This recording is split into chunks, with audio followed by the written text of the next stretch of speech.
See what the Grammys look like next year with the success of Sexy Red. She gonna get nominated. Oh no, they didn't nominate. Like she was in that window, and they didn't nominate her for anything. Oh, good. She should have been Honestly, nominated. no. We made it. We made it, man. Yeah. Furby says hip hop isn't stuck in a rut. Fans just have buyer's remorse. So she says people are saying this. I'm reading the quote. She says people keep saying like, "Oh, the state of hip hop is bad right now." Blah blah blah blah blah. She said, "I don't think it's bad right now. I just think people don't know what they want." And then she's basically she also pointed out the impact of social media and its influence on musical tastes of creators and consumers. So that got me to thinking, when we talk about the fans drive this and the fans drive that, is it the traditional fan? Who's more powerful? Is it the traditional fan or is it the influencers, the Instagram, I don't want to say models, but you know what I mean when I say the influencers, the people that are on Twitter, the people that are on Instagram. Who has the power now?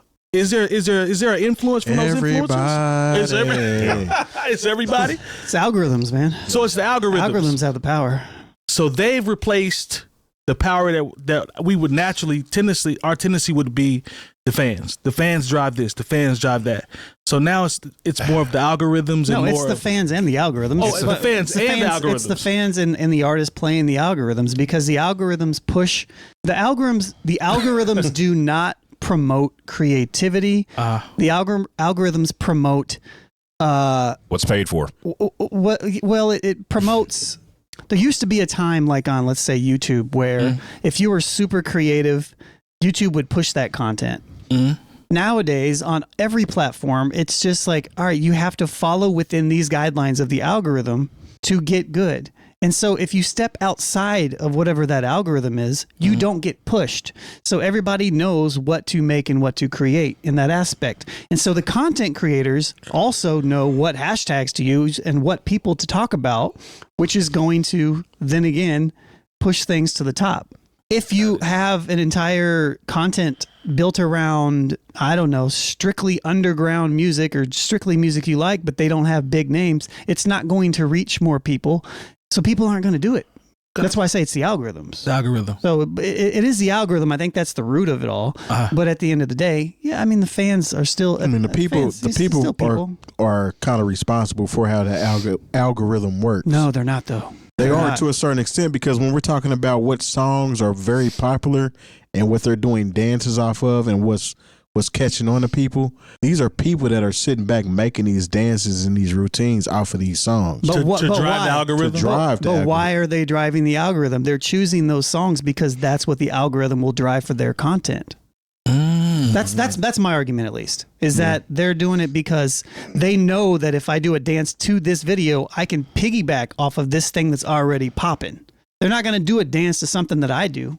You know what I mean? Sometimes it doesn't.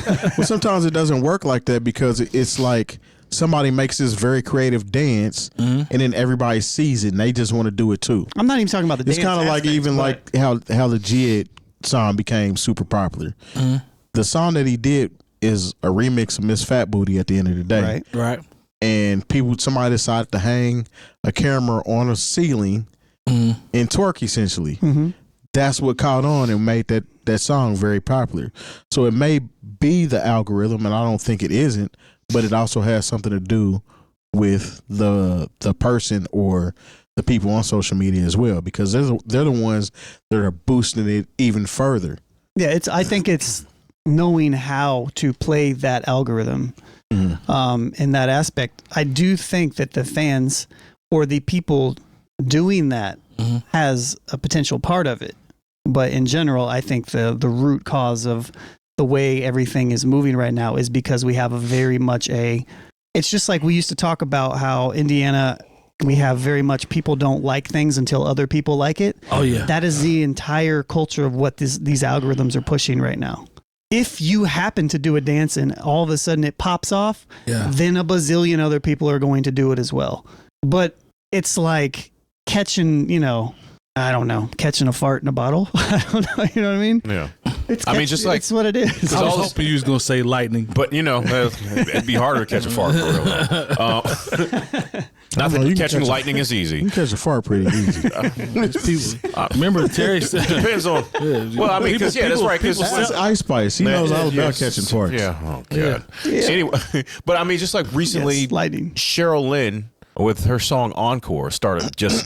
it's huge in Baltimore. It became new again. Yeah. You know, and sometimes it's just the people. What song is this? "Encore" by Cheryl Lynn. Oh yeah. That's huge They for the did that Ravens. footwork to it. Yeah. And but you know, sometimes, and this is less about the algorithm than it is with playlists and what, you know, when people push the button. But I remember when I told you when the Lil Nas X song hit, what was that, a month or so ago? About a month. And how when I turned on, you know, our music service, I'm not giving anybody any love. The music service in my establishment that plays the top hits, if you will, and 40 of them. yeah, and so like, but you know, there's always things that they make a priority of when they come out. And that Friday and Saturday, I just start. It's not random because that song was the first song that played on both of those nights. Yeah, but You paid for that. But also, payover. you know, and they tried to, okay, we'll get this into the algorithm, but if the people don't want it, Yeah, they gonna reject it. you know, so the people didn't want that song. So you could put it at the top of these lists. And you can try to do some things that are provocative to get people talking, but when they essentially don't want it, they don't want it. The people are only going, you know, and it still speaks to both of your points. To where if the people don't want it, you can try to make a dance. You can try to put it at the top of these playlists, and you can get a provocative visual. But if it doesn't slap in somebody's circle, then okay, you did all that and that's great, but it's like on to the next one. Just like when it was time for you know, when that Cardi and Meg song, you know, just taking it out of the realm, because when we picking on the gay cowboy, we want to, you know, we'll just pick on women now, I guess. When that bongo song didn't hit, it was on to the next one, and whatever, when they thought that was going to blow up, and it's probably push Cardi B's album back again, because she needs to catch one before we can get excited about her music again, even though that's probably why she's upset right now. Because, you know, here it is, almost 7 years later from her debut. It's like people know her from her music because she's had songs that were huge, but it's almost getting to the point where Cardi B is a personality and a celebrity before she's an artist. You know, it's funny that you say that because she won a Grammy and then hadn't put out a record since. The thing is, somebody else did that. But her name is Lauryn Hill. Well, but this is the wild thing. But this is where Cardi's in a weird bag, because she's had some incredible success with features, but then of course, you know, WAP and Up were 2 #1 Billboard songs and weren't on any album. It's almost like she never went anywhere, despite the fact that she hasn't put out an album in 6 or 7 years. It's a real unique case. Yeah, 100%. I'm just bringing it because that's that would take it back to maybe what she's trying to talk about. Yeah. In relation to her music. So what y'all are telling me is the fan is still important. It looks different in 2024 how things are, you know, recorded, and I think there's less. I think the button pushing. I don't want to say it matters less, but it matters in a different type of way. Mm-hmm. And I think to some degree, I do think that because if one song doesn't work, you can just push the button on another song. You can. You know what I mean? And then see if that works. Might not work. True. Still might but not. I think even the biggest artists, they only get so many button pushes before they're like, we're shelving this entire project. For sure. They're over budget now. Mm-hmm. Yeah. For sure. But at the same time, everything's being played off the algorithm. So yeah. Honestly, I don't even remember what the original comment was about. Well, it was just, she said that, you know, people talk about how people keep saying that the state of hip hop is bad right now, blah, blah, blah, blah, blah. He said, I don't think it's bad right now. I just feel like people just don't know what they want. And then in the second section, it says another factor she pointed out was the impact of social media and its influence on the musical tastes of creators and consumers alike.